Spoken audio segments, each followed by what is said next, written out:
पिछले भाग में हमने देखा कि ब्रह्मा जी ग्वाल बालों को चुरा ले गए थे, जिसके उत्तर में श्री कृष्ण ने स्वयं को हजारों रूपों में विस्तारित कर लिया और 1 वर्ष तक ब्रज में लीला की। नमस्कार दोस्तों, आपका स्वागत है पौराणिक पुराण में। पृथ्वी पर 1 वर्ष बीत चुका था, लेकिन ब्रह्मलोक में केवल एक त्रुटि अर्थात पल बीता था। ब्रह्मा जी वापस आए, उनके चेहरे पर एक विजयी मुस्कान थी। उन्होंने सोचा, अब तक तो वो ग्वाला अपने सखाओं के वियोग में रो रो कर बेहाल हो गया होगा, गोकुल सूना हो गया होगा। ब्रह्मा जी ने सबसे पहले उस गुप्त कंदरा में झांका। सब ठीक है, बछड़े और सखा अभी भी योग निद्रा में सो रहे हैं। फिर ब्रह्मा जी ने अपनी दृष्टि यमुना के किनारे डाली। ब्रह्मा जी की आंखें फटी की फटी रह गईं। यमुना किनारे वही दृश्य था।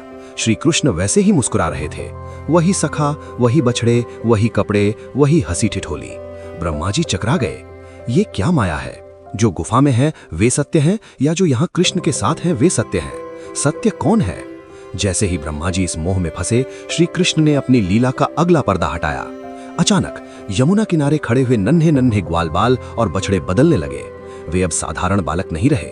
हर बालक चतुर्भुज नारायण के रूप में बदल गया। सबके हाथों में शंख, चक्र, गदा और पद्म थे। सबके सिर पर मुकुट था। पूरा ब्रह्मांड उनकी स्तुति कर रहा था। ब्रह्मा जी ने देखा कि हर बछड़ा, हर लाठी, हर पत्ता सब विष्णुमय है। ब्रह्मा जी का अहंकार चूर चूर हो गया। वे अपने हंस से नीचे कूद पड़े। ब्रह्मा जी ने अपने चारों सिरों को श्री कृष्ण के नन्हे चरणों में रख दिया। वे दंडवत लेट गए।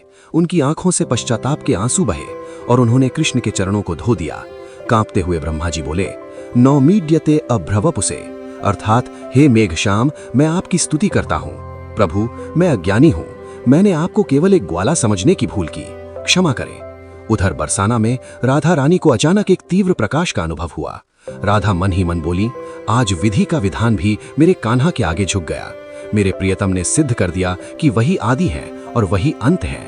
श्री कृष्ण ने ब्रह्मा जी की स्तुति स्वीकार की। उन्होंने अपनी माया समेट ली। तुरंत सारे विष्णु रूप गायब हो गए। वे वापस ग्वाल बाल बन गए। गुफा से असली सखा और बछड़े वापस आ गए। और चमत्कार देखिए, सखाओं को लगा कि कृष्ण अभी अभी तो गए थे। सखा बोले, कन्हैया, तू तो बड़ा फुर्तीला है, अभी गया और अभी आ गया। हम तो अपना पहला कौर भी नहीं खा पाए। 1 साल बीत गया था, पर सखाओं के लिए वो केवल आधा पल था। ब्रह्मा जी का मोह भंग हो गया है।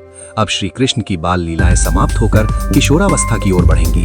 अब वे बछड़ों के साथ नहीं, बल्कि गायों के साथ बन जाएंगे और वहां ताल वन में एक गधे रूपी असुर का सामना होगा।